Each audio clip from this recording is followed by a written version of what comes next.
All right, we're back. So, amazing stuff by Ken Robinson. Before we get into that exact topic of education, I'm just going to finish up some stuff from the last lesson, but we're going to talk mainly about education tonight. First thing is, so last week we were reading in A Whole New Mind about that comedic SAT that the guy had developed. So I remember this article that I had found a while back that I thought was interesting. It's called How to Be More Attractive, Gotta Have a Sense of Humor. So it says, men having a great sense of humor ranked number 3 as being a personality trait that attracts women on survey results conducted by several magazines. Topping the survey is physical appearance and number 2, financial stability. Laughing can be very beneficial to one's health, according to researchers, and a great sense of humor, which creates laughter, can make a lot of difference, especially when dating women. A lot of women see a guy with a great sense of humor is very attractive, mainly because it makes the conversation a lot lighter, it makes them laugh, and dating a man who is very serious in his outlook in life makes the conversation heavy and can become boring, according to studies among 200 college students. So this is the part I wanted to highlight. So the same study indicated that women like intelligent men, and a great sense of humor is linked to intelligence, as a man with wits can think fast, able to produce a joke instantly that is suitable to the situation, is clever indeed, and is no nonsense, in quotes. So I just thought it was interesting that it linked humor with intelligence, whereas I think in the current day, the idea of being a comedian is probably one that, oh, you're poor and you're broke and you're a dumb, smelly, nasty kind of guy who travels the country in, dirty bars and nightclubs. But I thought it was interesting because I kind of explored that idea and I was like, why is humor and intelligence linked? And then I was thinking about, you really have to know a subject to be able to pick it apart and see it from different angles and make fun of it. If you don't know the subject thoroughly, you can't play with it in a sense. It's the same idea of, I always think about people who can play the guitar really well or violin. They get to the point where they're so good they're just kind of fooling with you, they're playing wrong notes on purpose, haha, look, I've mastered the instrument so well that now the only thing left for me to do is to play wrong notes kind of mentality. So I just thought I never really thought about humor and intelligence. So I just wanted to relate that to A Whole New Mind. We'll probably double up next week because I really want to do this stuff. So as far as The Whole New Mind, we will double up on discussing chapters next week. So from last week, we talked a lot about from the inside, being motivated internally, intrinsically. And one of the things I was trying to explain that idea of how there's nothing outside of God. Everything is internal. I think I thought of a better word. God is all encompassing. There's nothing that's outside of his bounds. And so I was watching Inception. I don't know if you guys have seen that movie. Everybody should watch it. It's a good movie. It relates a lot to the idea of ideas. So the basic premise of the movie is Leonardo DiCaprio's character has this ability to go into the mind and subconscious of people, and he can put an idea in their mind, in the person's mind, that will then, when they wake up, start to form who they are.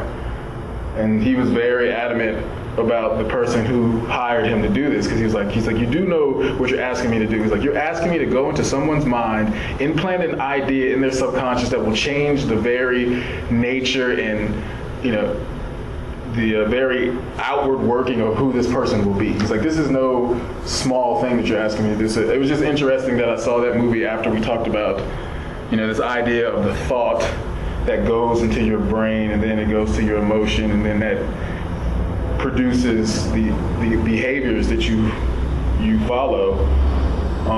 And I forgot to mention the verse, but I thought about it afterwards. As a man thinks, so is he, in Psalms. So just that idea of what you think is what you become. So I'll probably talk about Inception more later. I'll try to make some other quotes from that movie. Really good. So yeah, I'm just finishing up the last couple things from last time. The thing I wanted to, this was the last chart I had from last week. And one of the things I said was, a lot of times our own worst enemy can be us. So it doesn't matter if, Daniel put the thought in my head about something. The only thing that matters is what I think about it, because only I live with myself. I'm the only person who can personally think a thought about myself. Other people can put it in my head, but I'm the one who then walks around and carries it and meditates on it and thinks about it and ponders it. I can't blame other people. So what I kind of want to get at with this is, back thinking about the context of what I said in the first ever class about, in schools, teachers, they just kind of give the answer to the student, and the student just regurgitates it, and the teacher hears it and says, good job, and the cycle continues.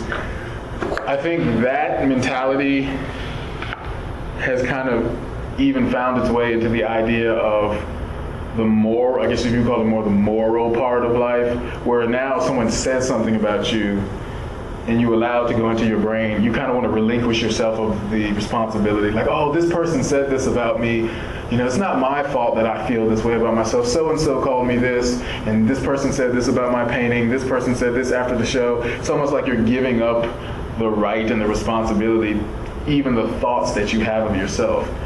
Like this mentality of waiting for people to give us the right answer like they do in school. I think we've even translated it to that area of our life. So I put, if this is a person, all these wires or like words connecting to one of us, and he says, I cannot be blamed for my actions or how I feel because you told me who I am.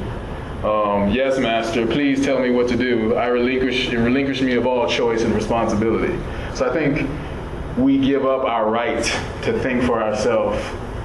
One, because it's a lot harder to fight off thoughts of negativity. And two, we've just been trained in that mentality that someone's going to tell you the right thing to say. Someone's going to tell you how to think. You just sit back and relax. Don't try to think too hard.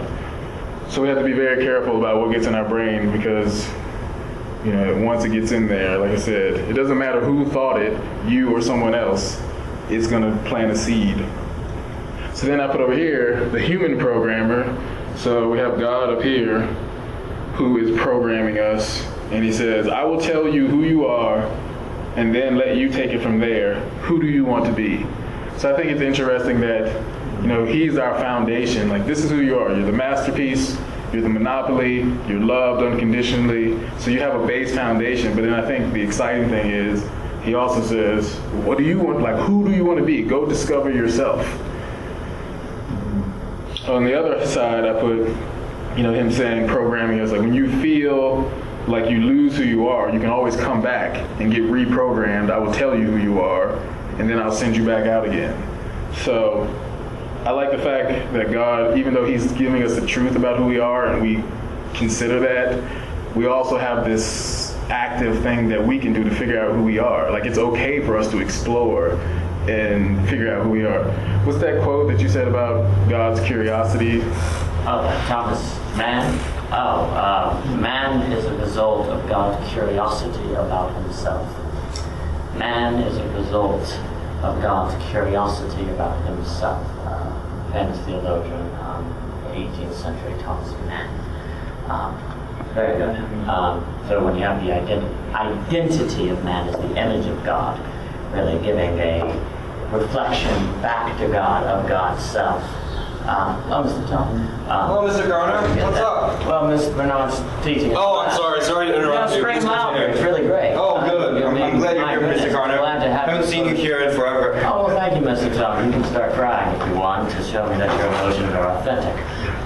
But no, that would be it, Mr. Mann. So yeah, I thought that was a fascinating quote. The fact that God has curiosity about himself.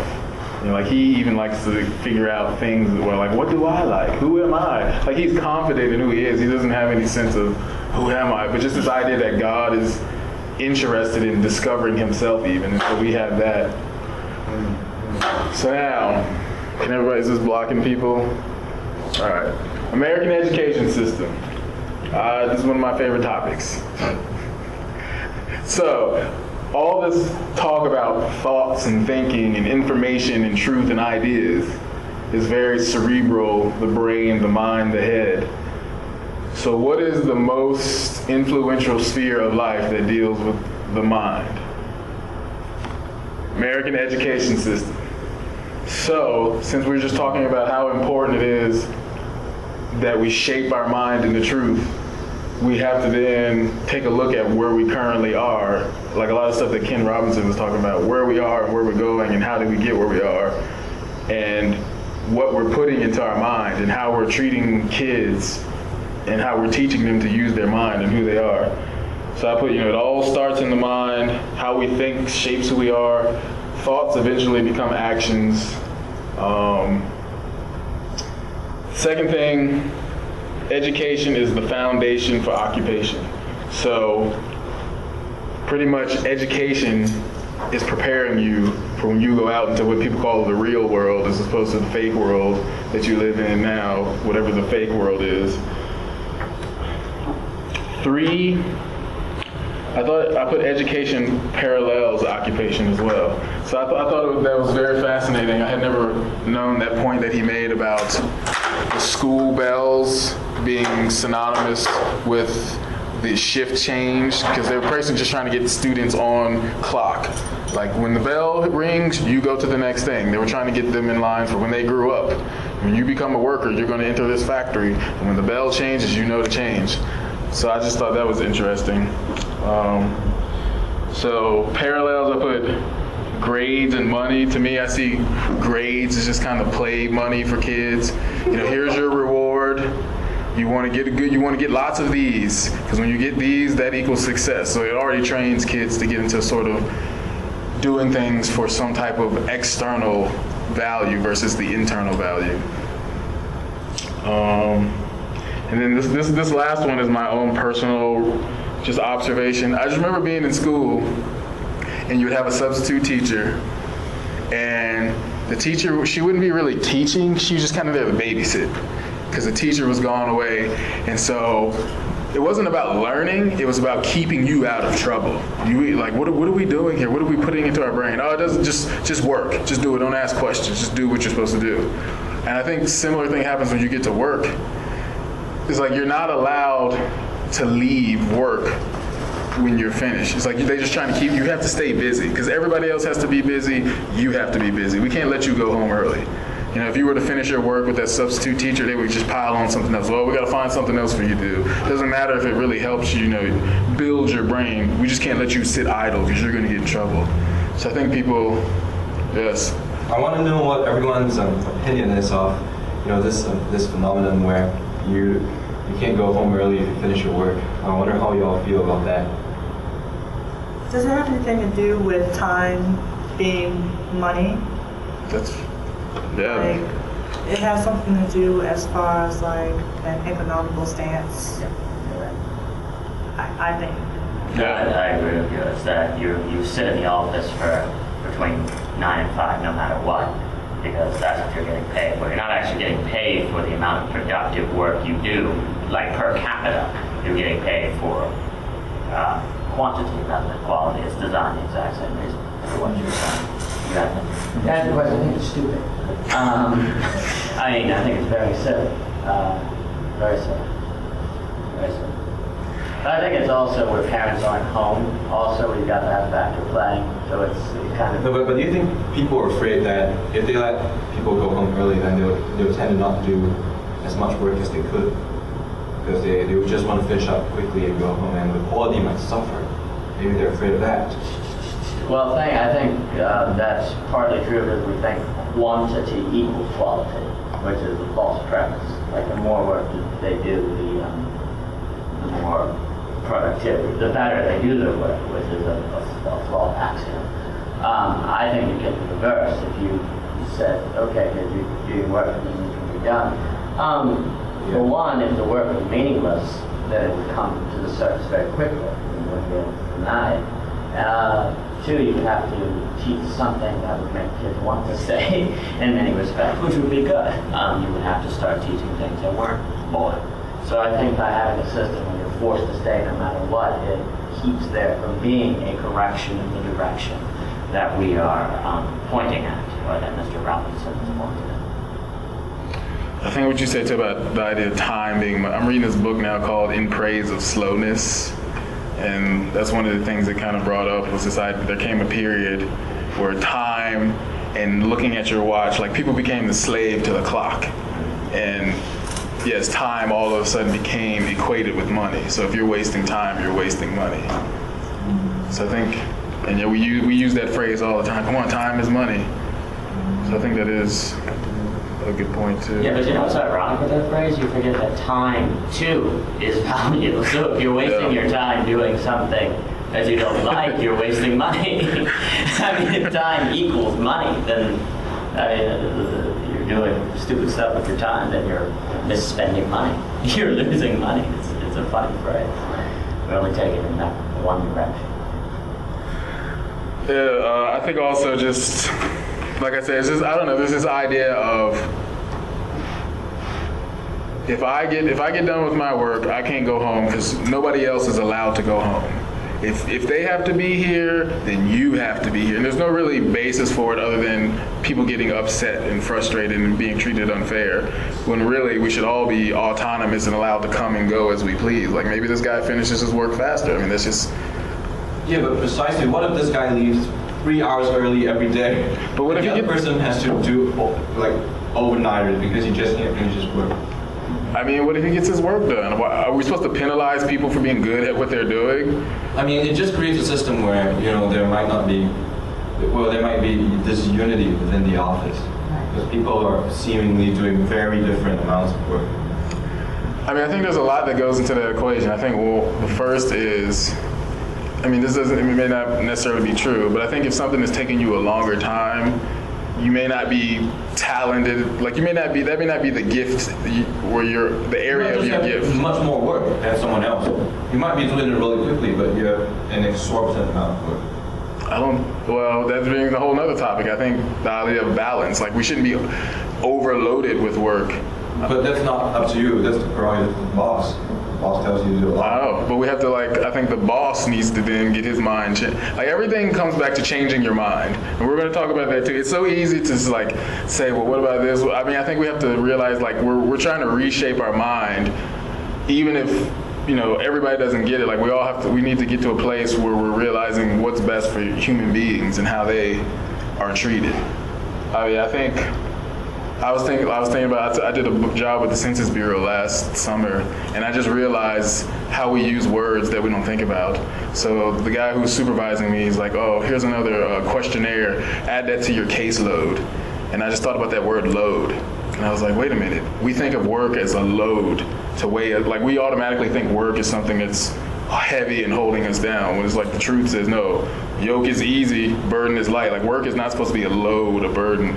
So, I mean, everybody's in a situation where they may not be able to just get out of a job. I understand that. So the thing I've been talking about is, we gotta see people where they are, but then we gotta also start moving towards the truth. So we recognize that there may be people in a job right now who are weighed down, but we have to start figuring out, how do I progress to a more humane kind of work atmosphere? So let's see what else. Yeah, I think that one statement that Ken Robinson said, in school we call people helping one another cheating, but outside of school we call it collaboration. And I do think there's some truth to, there is a part where you're going to have to do something for yourself, where nobody else can help you. Like we all have those moments in our life where we all have to be responsible for our own doing of something without help.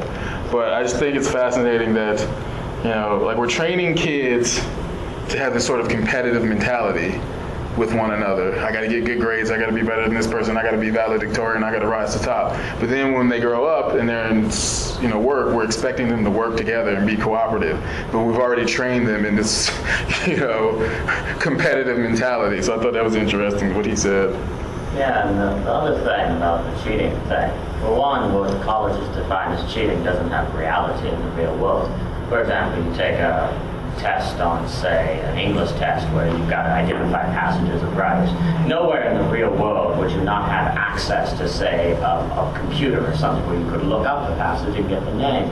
Nor would there be any job where you get bonus points for having memorized who wrote Prometheus or Unbound or something. Professional spell would be, Or, oh well, then, you know, if you want to do that, that's fine. But no, we're talking inside the poetry, and there's a study word. Or where, for example, when you do a science test or something like that, it says define what this word is off the top of your memory. At no point in the real world would you not have accesses to the resources, which you could get that. So you get a bunch of kids and everyone going, why?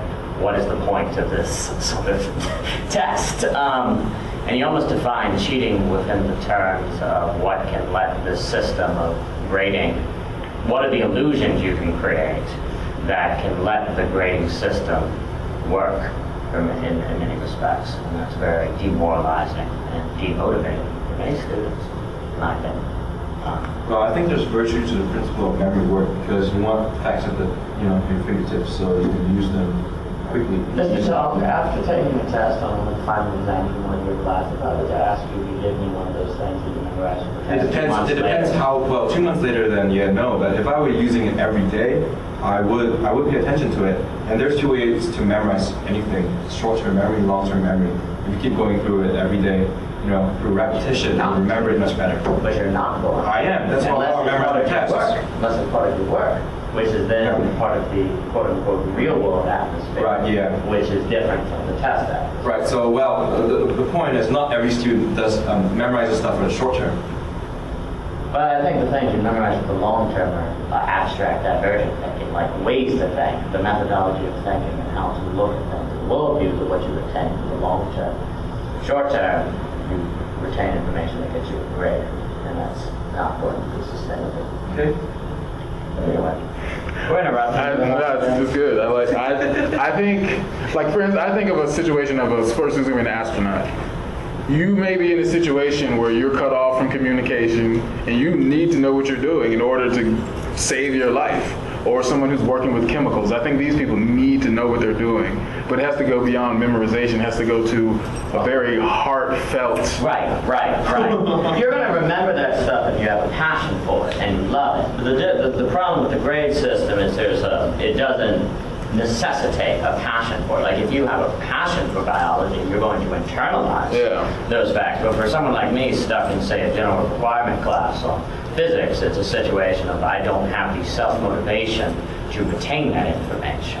Yeah. On the other hand, you might give me something, some philosophy book or something like that, and you just retain it because you naturally have a passion that is putting it in you. So yeah, no, that's a great point. Like I think somebody who's going to be a chemist, they should know what they're doing. Like I don't want somebody who doesn't know what they're doing, memorize the formulas. I don't want them messing with chemicals.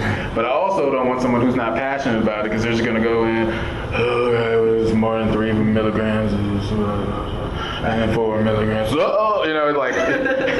they're not passionate, they're just going to go in there with lackadaisical. So either can be detrimental.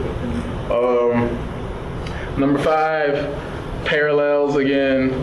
I just think this is interesting. So you have the government, is an institution that builds prisons, cinder block architecture, it's dark, you go to get food, you get your tray, you get in line, you file off. School, government builds schools, cinder blocks, it's dark, you get your tray. It's just, why do we have the same people building prisons, building schools with the same uninspiring architecture?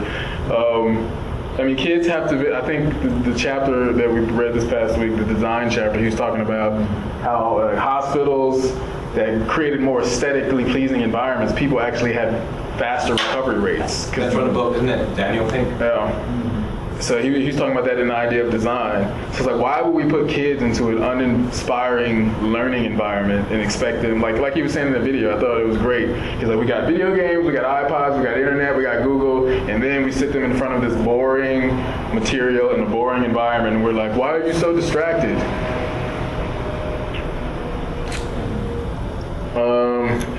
Number 6, I just said, what I just said is number 6. I think it's interesting, his whole paperclip thing, growing out of creativity from kindergarten till middle school. And then Pink in The Whole New Mind, he said a similar thing. He said he goes into kindergarten classes and sees drawings up and it's like, who here's an artist? And like everybody's jumping out of their seat, waving their hand like me, me, me. But then by the time he gets to middle school, there's like one kid who's kind of timidly raises their hand because they don't want to be considered a creative person because the creativity's been wringed out of them. Number 8, I just put here the sort of. Bernard, do you think it's because creativity has been wringed out of them, or do you think it's because they don't want to be ridiculed by their classmates for being an artist? The lowest rung of social on the social ladder. Yeah, I think it's both. Because the school teaches them that is the lowest rung of the social ladder, and therefore they get ridiculed for it. So they both those phenomena go together. What I found with my son, because he suffered, I say suffered, and I was thinking about it, looking at that video. I'm so grateful that I was open-minded to who he really was. It's also the teachers, in order to keep order, they need the children to conform, or else they can't conduct the classroom and get through all the lessons that they need.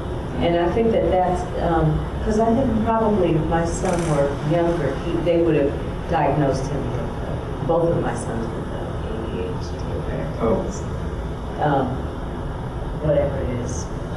Because I think it's nonsense, really, from the very beginning, just as you mentioned. It's just a matter that they don't have time to deal with someone who is not the same as everybody else. And then they have all the pressure of trying to, max out the standardized testing, stuff like that, because some of the meanest teachers to my son were amazed when I finally took him out of that public school and put him into the arts high magnet school, and then he went back to the public school for a musical performance, and those same teachers were bowing down to him basically, and I was just like, because they were like, I had no idea. Of course you didn't, because you didn't try to think outside of the box and think that he was not defying you or trying to disrupt your class, but he was just, dancing to a different drummer. A creative drummer.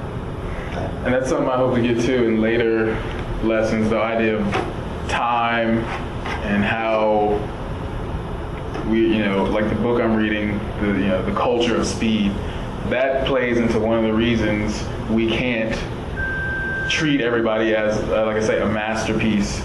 Like I don't know what the ideal ratio is, but I think one teacher to these 30 students, how could you possibly, they have trouble, just like you're saying, even in the conformist mentality dealing. So how are we going to treat each individual person as a masterpiece with, that amount of people, and we don't ever have time. So I think part of it is our mentality of time. In China, my gosh, while I was over there, you've got 80 students per class, a teacher doing 10 classes a day. Wow. 80 different students. So that's 800 students. What in the world can you do? This school system wouldn't be so bad if you didn't have families that didn't shun away from going after the artistic skills in students because they're afraid of them being an artist because they think the society would go against it. And also when you don't have a mentoring system anymore, or a system of having where someone comes in and becomes like a person to learn their skill. What's the apprenticeship? Apprenticeship. You really don't have much of that. You don't have communities that are offering sort of outlets for kids when they at least get home from school. Not that I'm saying, so you don't have that as at least channeling that energy that's being ignored in school. And then it's not being channeled in school, so it just really creates. I'm just very blessed that my grandfather lived next door, and I could go live on the farm, I could go talk to him all the time to do these things. Yeah. And also at the diner, we had old men like Mr. Dillard who take them under your wing and go after those things and form those personal relationships, because you don't get them in school. But that's so rare too. You're right. And the thing is that as a parent, this is the tough thing, that as a parent, you want your children to be successful in life. And unfortunately, that's what success looked like has been dictated to us. Yeah. And it's really true. It's really true. It is very difficult for artists. It's getting better, but it is a difficult life. Yeah. It's much more competitive, I think, than trying to be a teacher or trying to be a lawyer. And I say that with full respect for the artists. You know what I'm saying? It almost seems like it's more of a contrived pyramid that only a few make it to the top. Yeah, That's actors, really yeah. bad. Yeah. You know what I mean? Get That's your break. bad. Why Yeah. isn't there just enough? I'm sorry. Oh, you're fine. There should be more room for others at the top. Yeah. Well, there could be. I feel like that people who are in the arts, I feel like that they have to be really, really good at what they do in order for them to make it big. Like you have to be an outstanding artist, or painter, or you have to be an outstanding dancer, or an outstanding singer, or actor, comedian. And if you're too good and ahead of your time, then you're poor. Yeah, then those people with that boxed mentality have to understand That's true. what you do. Like I always say, don't call crazy what you don't understand. You know, just admit that you don't understand it. Well, and then you don't have anywhere in society where artists can go realistically to practice and make their skill excellent. That's the other problem. Like the ones who are excellent and get to the top of that pyramid, they have variables in their favor a lot of times. I mean, someone like Gladwell and Outliers points that out. Because your society has this myth where artists are these rare individuals that magically appear, and not everyone can be that. And so we don't think we need to create spaces or environments or communities that will give people an opportunity to pursue excellence in the arts. They need to do it in their free time, which is our way of saying you can do it when you aren't doing something that's truly important. I mean, and that's got to change. I mean, until we move from the myth of the random artistic genius who just sort of appears out of the mist and start viewing that as and that's the other reason we don't focus on it in schools, because we think it's not a potential that's in everyone. We think it's just sort of a magical shooting star that appears. And it's almost like, and I don't know who wrote this, it was in a very good book, where the character says we almost have a society where we feel as if we're supposed to give the artist a hard time so that they can earn it. Interesting. Like we feel, like you have a society that feels like they're supposed to hold up a black hole of ignorance that the artist is to fill, and that actually the artist owes them something for being there to look down on them so that they could rise to the top. I mean, this absurd, extremely perverted. Well, if you think about it, that is under that umbrella of the suffering artist. Exactly. You know? But the thing is you can have a mediocre doctor. Of course. You know, but why can't you have a mediocre I think a mediocre artist? we make. You know what I mean? That is still respected for their unique You're exactly expression. right. Oh, anyone Yeah, but people won't want to see his work. Yeah, but that's what I'm saying. If we change our paradigm, it should be. It should be a person who is a mediocre artist should have respect because it's a unique expression. Correct. And why are they mediocre? Because you're comparing them to the genius, the one prodigy, the one that the light has shone upon. You know, and Correct. it's just not really fair. No, well, anyone can be a lawyer, and anyone can be a they're lawyer. bad lawyers. Yes, they're terrible. Well, there's a massive bubble in law school now that's going to pop and be terrible. But we as a society open doors to where anyone can be a lawyer. The pyramid for the lawyer is very open. It's very flat. You know. But for the innovators and the ones who actually create products and values for the society, we don't cater to them. If you're going to invent... Well, I think we do in IT. I think the whole Microsoft and oh, well, I agree. And, right? And that's why but they've gone on and made the shift that we're kind of talking about. Right. See, they created their own universe. Yeah, you know, Silicon Valley has a whole different corporate structure, and let's say it's a non-existent one. It's a totally creative business model, and that to me is like a great example for what we are aspiring for as And artists. everything. I mean, that sort of environment, in the book Creativity by the last name that I can't pronounce, psychologist, you know, if you go to Mike's Drop, there are soccer fields outside. It's like a town, it's a community. Google, everyone knows about the 20% time that he talks about. We have this alternative. I mean, you need that in every sort of single field. We just don't have the people who are the head of those structures willing to take the leap of faith of giving people the autonomy, here, go be who you are to be, versus the computer, here's what you do, don't think. Well, do you think that after the boomers sort of really do step aside, do you think there's more potential for that? Yeah. Because the boomers, like I said, like I always say every week, we were raised to be very linear thinkers. We could not step off of the roof. I know, I do.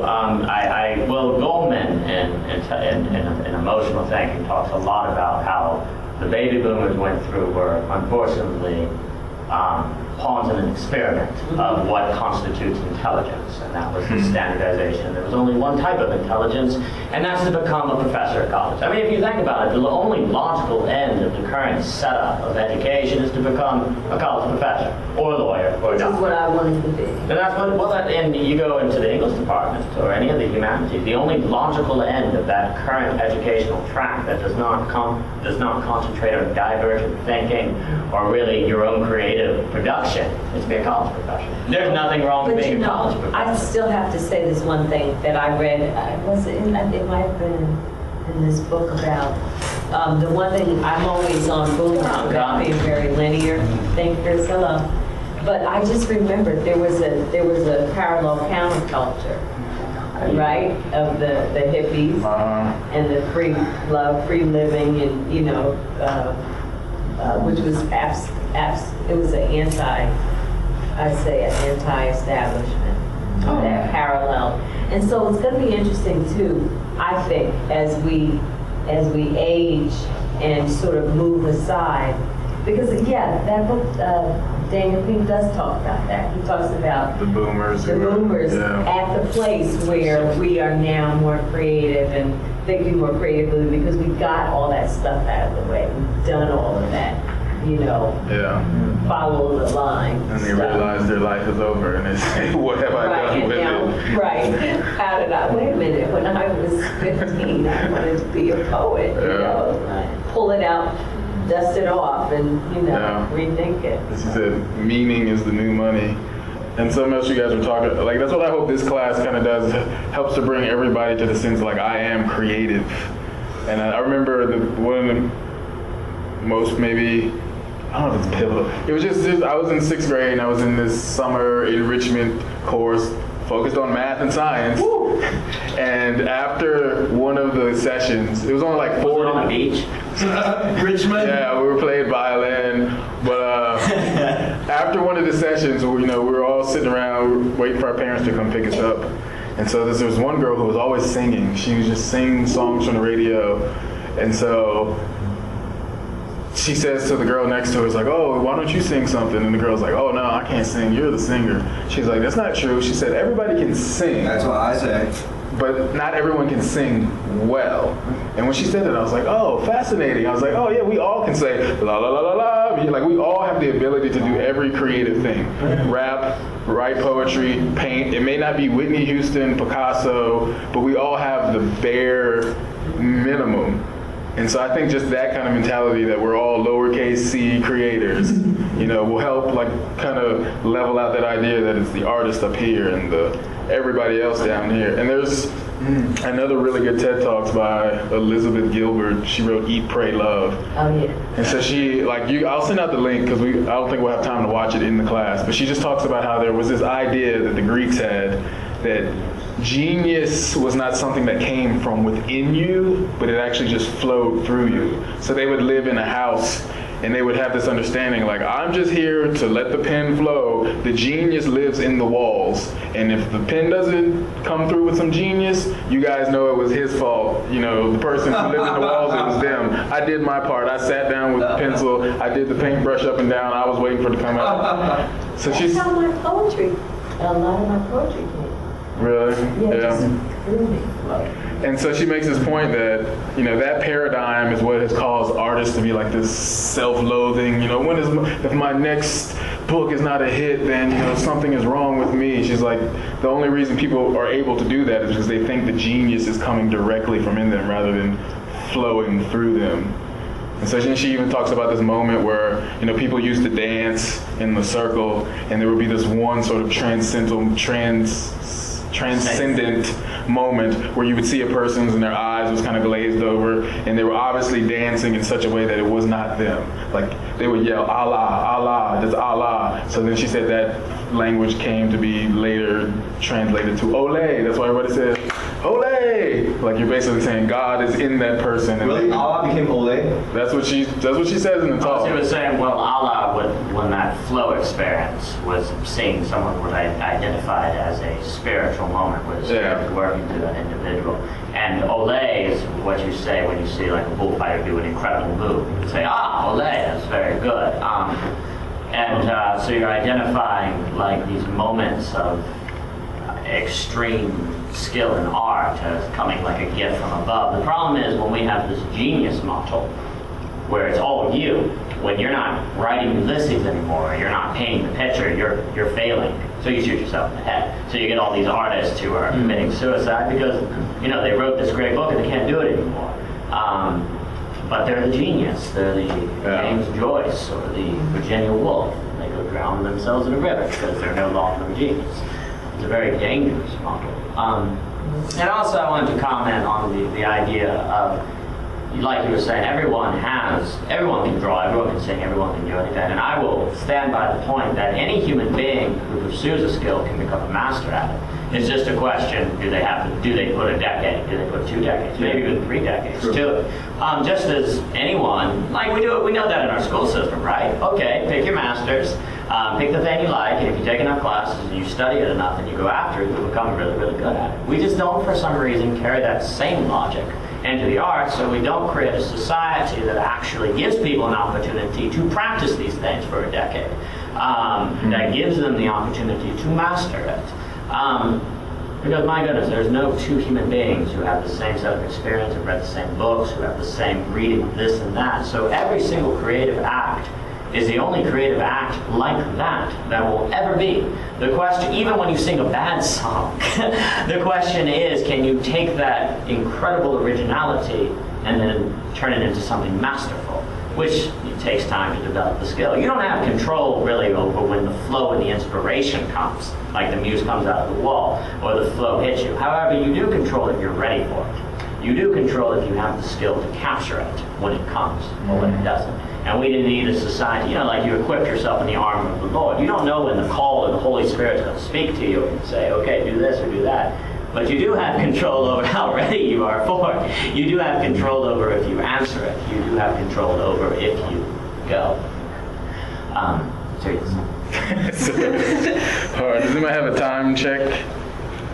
So this, you see, if I sit here, 8:40? I'm sorry, have I made it so you haven't been able to get through any of the jokes? No, that seems to be all I'm doing. So the last parallel, number 8 is... Can you come here more sweating more often? So passionate. Last parallel what Robinson said, pretty much, school, science, arts. So when you get to society, it's science, arts. All right, I'll try to blaze through some of these. Ooh.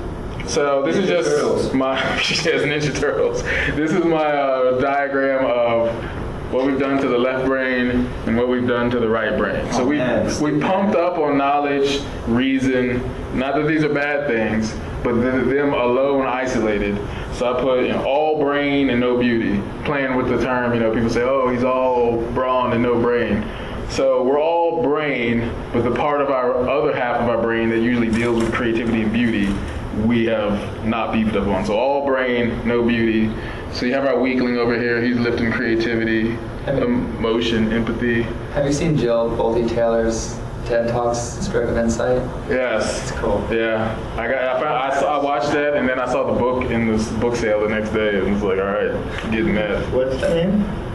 Jill Bolte-Taylor, you look up on TED Talks. Joe like BOLTE and Taylor. She pretty much has a stroke, Oh, that one. and she tells her whole experience of how she's having a stroke and how she felt like she was outside of her body. She was like trying to dial the phone, and she couldn't read the first letter. Yeah. And then she had to like move. She would have to read one number at a time of the phone number for help, and then she had to hold her finger over the first number as she moved to the second. It was just, you just watch it. So then I put here, this is a quote you guys may have heard. It's attributed to a lot of people, but imagination is greater than knowledge.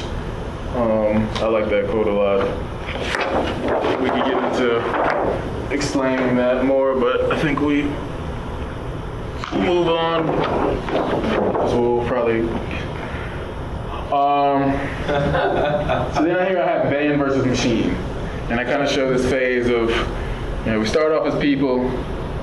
Then We don't smile anymore. we're turned into half robots, and then in the end, the robots pretty much kill us. Because if all we're doing is pumping up that left brain, like Pink says, who's going to need you if a computer can do it faster, better, and for cheaper than you? So why are we, I just thought about this before class, it's like we're pretty much turning ourselves into obsolete robots. You're already making yourself less valuable by turning yourself into a robot, because computers and robots can already do that part better. So when we only operate out of that linear logical thinking, you're already making yourself obsolete, because there's already things that can do it much faster and much better than you. Yeah, didn't he have that part also, or no, that was in the other book, where he talked about another problem we've got changing the paradigm is a bunch of people have to admit that they were wrong. You have an entire generation of policymakers that have to go, sorry guys, we were wrong, or that we've been rose up and the way that we've lived our life has been, or is obsolete now. Not that it was obsolete necessarily at the Yeah, time. not necessarily wrong, but just now. a different age. Right, change. Human beings have a massive resistance to change. You almost have to have, in that wonderful book, 1,000 miles and 100 miles. No, 1,000 miles in 100 years. We're talking about, like, he describes living your life as a story. How he talks about, like, in every story, since characters, if you let the character do what he will never change, you have to have some sort of inciting incident, like a mother has to suddenly come down with cancer and things like that, and that's when you start having the change. So you really, you just have a society. You have a society that needs to change. The question is, can it change without an inciting incident, and then what does that change? Change is always slower than what it should be. Yes, and then it usually waits until it gets close to a cliff, and sometimes it has to fall off until it pulls out the parachute. So that's the difficulty. I think change has to be slow on a certain level, though. We can only adapt so quickly, and things changing too quickly just makes things unstable. Oh, well, that's true. I mean, because if you change, it's like going into a kitchen with an idea of how to make a cake before you learn the steps of how to make a cake, and then you make a big mess in the kitchen. There has to be this blend between the two. I think that was a quote, an idea from American scholar. So yeah, no, I mean, there is this blend of it, but what's funny is then, like, what we as people tend to do, once we learn all the steps to actually make the cake, we never go about making the cake. Like, we have all this information, all the studies and everything are in the direction of we need more right brain thinking. Yet why haven't we done it yet? I mean, we've kind of framed the model. Everybody knows education's in a problem zone. Everyone knows that left brain thinking is being replaced by robots and things. Just when then are you going to have the baking of the cake? When are you going to have the change, and what has to happen to make that happen? Perhaps a small group of people, because a small group of people are the only people who have ever changed the world. As I think was Thatcher. Whatever. Anyway, you want to get to another chart, or am I just going to keep you from doing that? So on this chart, I put A Whole New Mind, which is a book we're reading, and then Renew Your Mind. So new mind and renew your mind. So with this chart, what I'm really going for is, so if you look at the black line, sort of what Daniel was just talking about, one reason it's hard for change is because, as you're saying, people are already looking through this lens of only left brain thinking. So when they look outside to anything on the perimeter, no matter how appealing it is, it's hard for them to reconcile, because they look their eyes look through the lens of logic and they see creativity and they immediately say, well, that's just wasteful. Why are we going to spend time, painting, and we could be using that money on health and we could be using that on real estate. So when people are already looking through only one side of their brain, it's hard for them to see the whole picture, as he's saying, whole new mind. So, everything just goes into their eyes and it just bypasses the left brain, goes right into there. So what I wanted to get at with the renew your mind part is, I think when we have these kind of discussions and we present new paradigms as we're talking about, immediately even people who want these paradigms have this gut knee-jerk reaction, like, wait, what are you talking about? And they're already ready with defenses, but wait about this. And I think the thing we have to realize is first, that you're seeing it through this lens. So that's the first thing you have to say is, okay, I'm only seeing it through this lens. And it's hard because, like I said, we're thrust into the world.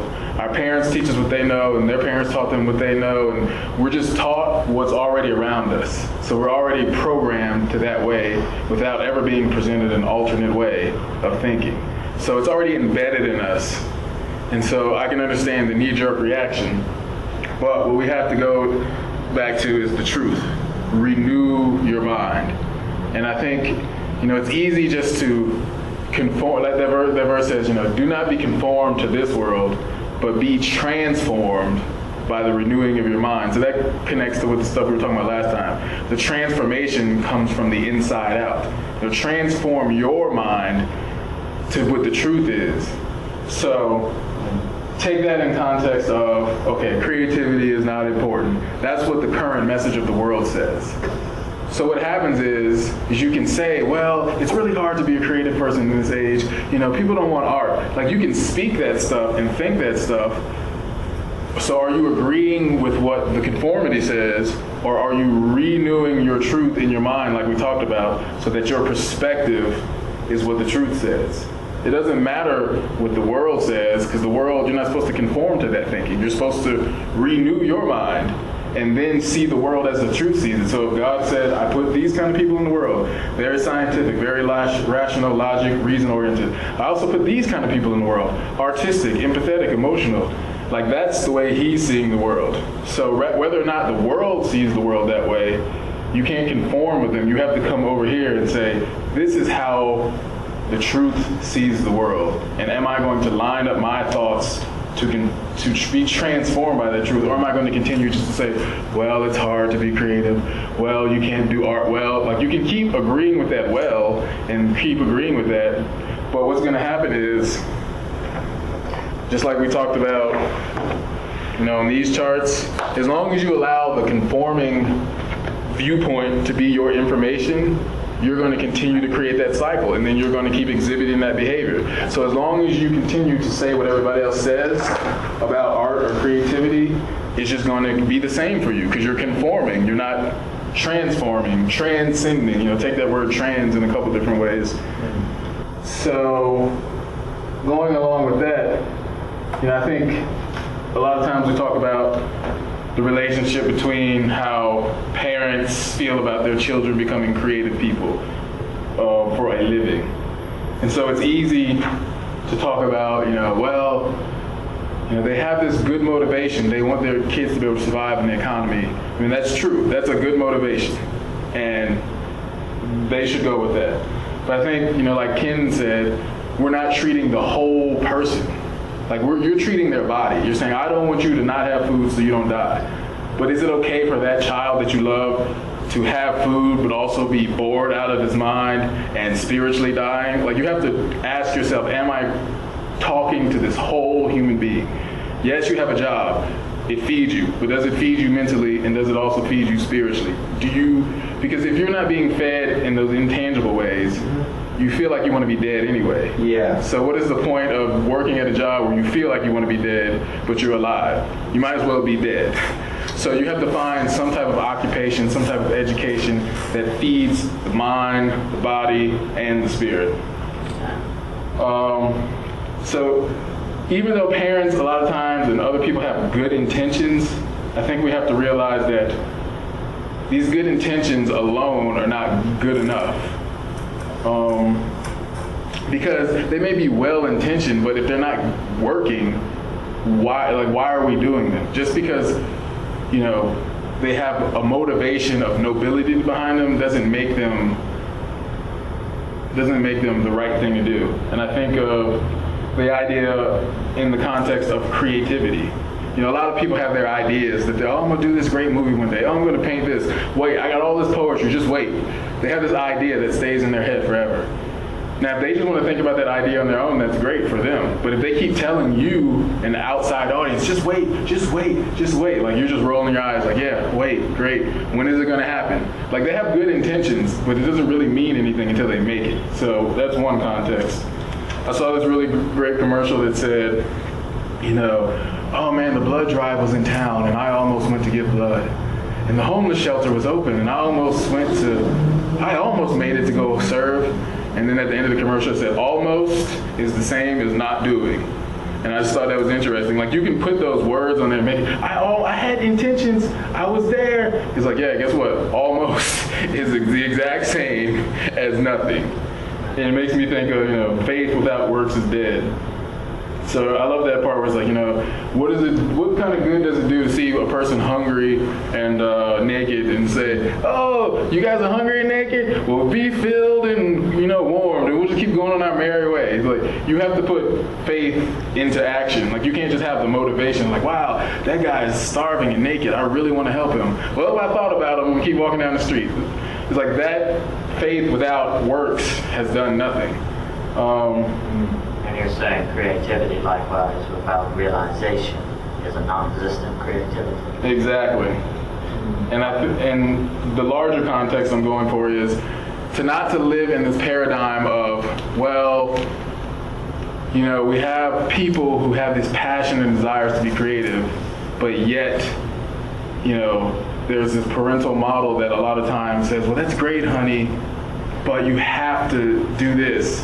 It's like, it's well-intentioned, and like I understand, it's good. You want your child to stay alive. They can't do art if they're not alive. But you can't just stop there and just leave it at that, saying it was a good intention. Like, we have to take the good intentions that you want them to be alive, but then take it a step further and say, okay, now how can we get to the place where you're doing something that involves all of you, your mind, your body, and your spirit?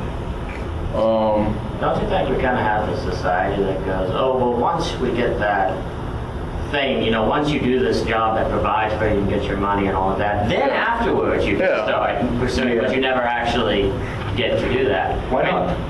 Well, because along the way, you compromise or have to sacrifice your capacity to do those things, or you get yourself into a cycle that doesn't actually let you home in on your artistic abilities. I mean, the whole for one, the structure of having it with retirement is designed based on the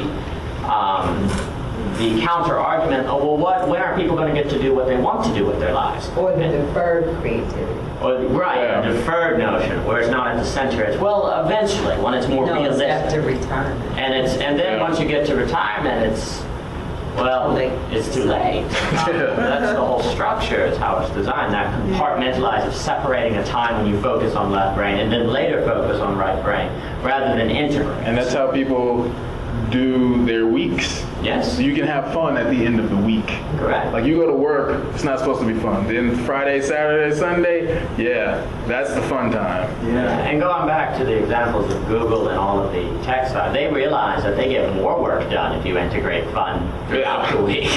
Because it turns out when people are happy, they actually, or like what they do, they actually do it really, really well. Yeah. And also, I think the difficulty, one of the other reasons why we've headed into the direction of left brain thinking as being what we gauge success by, is because it's very easily observed, and it's on, like, right brain is a personal experience. It's bound to the person and the uniqueness of that individual and what they're doing and how they interact through the day, such as empathy. Empathy is always going to be bound to particular personal experiences, where, on the other hand, your ability to know how F equals MA works, or rather you've memorized how the Dow Jones depreciates relative to the derivatives markets, at this sort of idea, that's a universalism that goes for everyone. So it's much easier to have the standard be those things than it is B, the right brain, which are always going to be bound to the personal, which requires you to have personal relations and individual relations,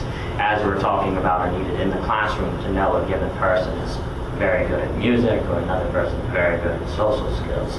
So it's just easier to have the standard be left. And then when you get big bureaucracies that have to keep up with thousands and millions and billions of people, it becomes nearly impossible I agree with that. to do the right sort of being the standard.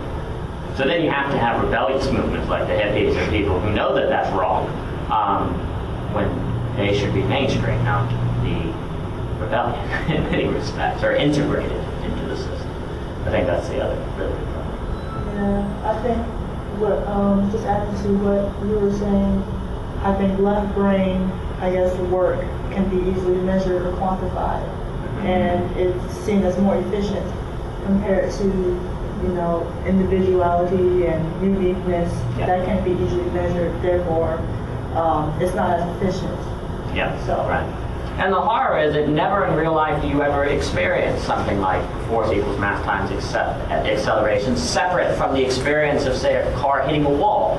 Never does anyone encounter the number 2 except in the form of 2 people or 2 trees or 2 things. I mean, we're always experiencing right brain, left brain thinking through the lens of a human, the lens of that which feels poetry and happiness and emotions. We don't live in a world that separates left brain and right brain thinking. They all go together. It's all together, and yet we teach the world as if they are separate, as if you experience the number 2 separate from 2 trees or 2 people, as if you experience scientific laws separate from the phenomenon which is following the scientific law. And we have got to break that understanding of how the world works. There is no human that experiences a scientific law separate from the emotions that give rise to poetry. Yeah. Do I have time check? 8:57. All right. So. I'm sorry. No, I like discussion. So I have plenty more charts that I would never get through anyway. So we're gonna get into that idea. I have this big, sort of my main theory that I've been creating around creativity is how you can look at cultural sort of cultural iconic examples, and they can reflect back to what I think is a bigger they point to something greater. So for what Daniel's talking about is compartmentalization. And I think I use the analogy of, you know, that's how men are designed. They can compartmentalize emotions.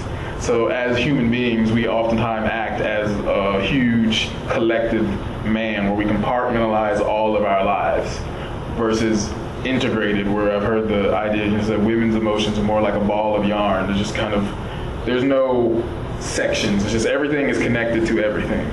So we'll talk about, that's going to be another big thing. I just wanted to prep you for that. We're going to end, I guess, on this, but going back to the beefed up diagram. I say, you know, we're beefed up on logic, reason, like you're saying, quantifying things, efficiency, all these words. Oh yeah, I should have listed off these words. These are the buzzwords. Like if you use these words in job interviews, You get it. this is what you get. Yeah, I'm very task oriented, efficient. I can do things speedy. I'm focused. There's things about limits, reason, logic. So all these things are very. Well, I think one right brain word has crept in. It's innovation. That's yes. Yeah, there's a little bit of right brain creeping in because it's trendy. You know, it's trendy to be creative. Oh wow, or creative business solutions. And you know what? Because the economy's crashing, and you have that inciting incident that we were talking about earlier. You need to change the system. It's sad that it always has to come to that. So I said the things that we aren't beefed up on are emotional, quotient, as the book is called, EQ, empathy, humanity, listening, observing, just spending time with people. We're very weak in those areas, and we need to pump those areas up. Let's see. About the whole thing about robotic mentality again. I think that since we've been taught to operate out of that half of the brain, we forget that we have choice. So you go into the grocery store, you see Fruit Loops, you see Frosted Flakes. You're just so used to being on autopilot that you forget that you are making a choice. But you're so used to, oh yeah, I like Fruit Loops, so I grab it off the shelf. But if you were to slow down for a minute, you would realize that thoughts are going through your head. What do I want today? Fruit Loops? Do I want Frosted Flakes? Which one do I want? Like, you are making a decision. But I think people have been so trained to put on autopilot that the fact that you are making a decision gets lost, it gets forgotten. So people tend to just operate on that mindless autopilot. Another thing related to that is, say, once you become a robot, you really have think about it, a robot has no incentive to be moral. That's what a robot is. It's just supposed to do its job. It's not supposed to have empathy or compassion. So once you allow yourself to just become that repetitive, mindless cycle thing, that can also play into morality. And I think it's interesting what Dan Pink was talking about in Drive, where he says, why are we so surprised with all this economic collapse and real estate, scandals? He's like, this is what we told our children to do. Money is the most important thing. Focus on that. Go get that. This is what success is. Don't worry about who gets in your way. He's like, we're all of a sudden shocked when they do that. Like, oh, what happened? What happened to the ethics of the children? It's like, you pump that message into their brain that money was the most important and they should be ruthless. And to tie that in, if you guys have never seen the documentary or read the book called Enron, The Smartest Guys in the Room, I don't know if at least you probably know about the company Enron. Just watch that documentary. It's very eye-opening and ties into this, but it talks about how when they got to the end of the company where everything was just going to collapse anyway, this woman made a comment that the people who were on the floor who traded the stocks, who were the lowest pretty much level of employee, they had taken over the company though. It's like, it didn't matter that the CEO and president were still around.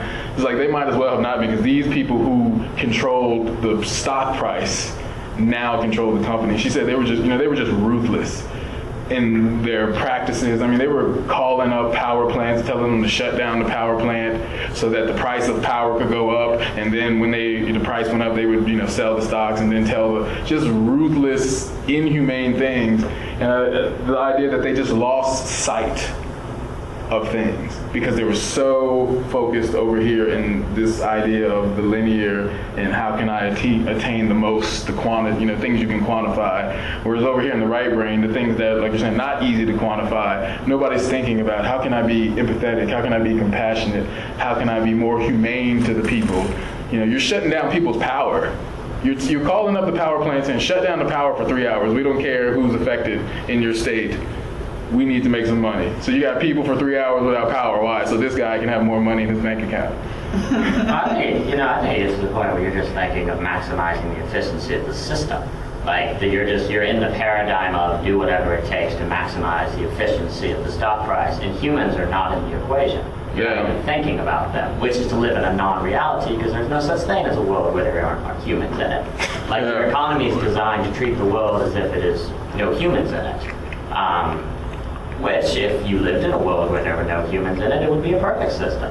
Unfortunately, you live in a world. Unfortunately, you live in a world with humans in it. I'm gonna shut up. I'll end on these last two charts. So this is from Daniel Pink's Drive. He talks about this. I think it'd be fun for you guys to try to figure it out too. So in Drive, he talks about how there's this psychological study to have people come into a room and they have a box of thumbtacks, they have a candle, and they have a matchbook. And the task that they tell the subjects to do is we want you to attach the candle to the wall so that in such a way that when you light it, wax does not drip on the floor. So, let's see if you guys, So what are the 3 items? There's a candle, a box of thumbtacks, and a matchbook. So your task is to put the candle against the wall in such a way that when you light it, the melting wax does not drip on the table or on the floor. How thick's a candle? I don't know, an inch, half an inch. Is it thick enough where we can put 2 tacks on the wall and then lay like 3 matches over the tacks and put the candle on top of the matches? Because the matches made of steel. Thank you, Ken Robinson, and your paperclip.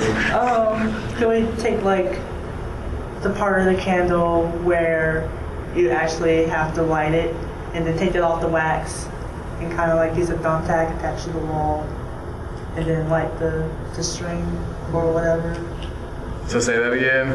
Like the wick, separate like the Pull the wick out of the candle, Yeah. attach it to the wall via a tack, and then light the wick. Can I just put the box under the candle so everything drops in the box? Yeah, that'd be a good idea. Well, you guys win the prize. Oh. Hey, I think the match one would work too if you had enough tacks. It looks like there's 5 million tacks in there. Hey, I don't know, there could be multiple ways. I'm sure there Dude, I bet you there's multiple ways. So, he talks about this story in the book because what he was getting at was, the book's called Drive, The Surprising Truth About What Motivates Us. If you punish people more, will they stop doing bad things? If you give them more carrots and trinkets, will they do more good things? So that's the current paradigm that we live under. More money equals more good behavior, more doing what people want. More punishment equals less bad behavior. So what he was saying was they tried this experiment in America and in India. What they did was they said, okay, they had this problem and some people solved it. And then when they brought in another group of people, they said, okay, sorry, I messed it up. Pretty much, they brought in a set of people and they said, okay, if you solve this problem faster, we'll give you $20. So he's saying, he said, do you think, how much faster do you think that the people who got the money solved it? Slower, because they were using their left brain. Exactly. He said actually the people performed worse. And the reason that they did that was, he said, money is a reward. And what rewards do is focus us. So what people were doing is they were focused on the money, and like he says in A Whole New Mind, they were focused on that linear part, whereas that right brain part allows us to see multiple connections, see the whole picture, and make connections, patterns. Like they weren't able to use that part of their brain because they were so focused on the money. So nobody saw the box as a part of their tools to be able to use with the candle. So they did the problem again where they actually dumped the tacks out of the box. So it was clearly tacks, box, candle, match. And people's like, oh yeah, that's easy. There's the box, I'll tack it to the wall. So when the task is laid out for people, and when it's clearly a linear task, he's like, rewards work great. Because you know what you're supposed to do, and we give you more money, they inspire you to say, yes, I want more money, more rewards, so I will do this faster. But if you have a task where your brain has to see beyond the tunnel vision scope, you need that part of your brain to do that. And if you're focused only on the reward, he said money can often be a detriment to creativity because you're focused on the reward, not on the goal at hand. So I just think that ties into very much with only seeing stuff through the left brain. No wonder kids are sitting in school and they're taught all day, just look at this, here's the answer, this is how you figure it out, this is how you work it. And then when they get into, I'm just amazed that a lot of times I get with kids and it seems like they just can't see stuff. I'm like, come on man, just look. And it's like they just haven't been taught to use that part of their brain. So the last chart I will end on just kind of playing with this idea even more. So up here I have what is versus what if. And I love how it's just a change of one letter too. So if we're talking about that linear left brain, this is our scope. It deals with things like focus, efficiency, limits, surface level recognition, singular things, being used for one use, the seen versus the unseen, utilitarian, functional, things that are necessity. So these things are all good, but unto themselves, they are detrimental. Because nobody wants to live life based on functionality and necessity alone. Like, we need that structure part of life to be here, but then once that part is met, we then want to enjoy life. So, you eat food, yes, to stay alive, but most of us look forward to food because of how it smells and how it tastes, the sensory parts, the pleasing parts, the taste buds.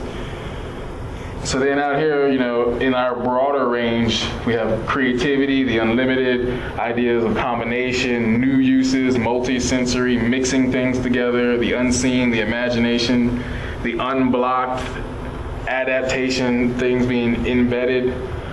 So I think, where's that one chart I had? I think it goes back to that, I had pulled that chart aside, I think I might put it back. But I had the chart before, now here it is. Right now we're currently in the phase where you merely observe something, just saying, this is that. You're praised. Because it's like, congratulations, you recognize the concrete, the visible, the seen, physical things. Whereas the person over here who interprets this and tries to make new meanings is sort of ridiculed, like, that's not that. Can't you see it's clearly an aluminum can, it's not a sculpture. So I think we need to get more of this what if. And the thing I like between the difference between the what is and the what if too is the what if is always asking a question. Because the question leads to more questions. Life is supposed to be a progressive thing. Like, we're never just going to stand still and stagnate. We always want to grow. We always want potential. We always want more. So if we're always merely saying, that is a music stand, I mean, it's over. Like, where do we proceed from there? There's a part of us that always wants to go beyond the scene. So when we're able to use that right brain capacity, I think this is more in the creative Christian faith sense. When we're able to ask questions about what if, what could this be? That's what faith does, and that's a part we're going to get to later, which I thought I had planned to do tonight, but then changed plans. But just the idea of saying, like God created the earth. He didn't look out and say, he didn't look out and say, oh, gee, it's dark. But he said, what do I want to see out in front of me? So I think that's going to be helpful for us as creative artists, but in life too, how situations come at us and we can look at them and say, okay, this is presenting itself. I could sit there and say, yes, lots of problems, I'm in debt. Or we can say, okay, what do I want this situation to be? So we'll just end there and get into other stuff next time. Thank you. Thank y'all.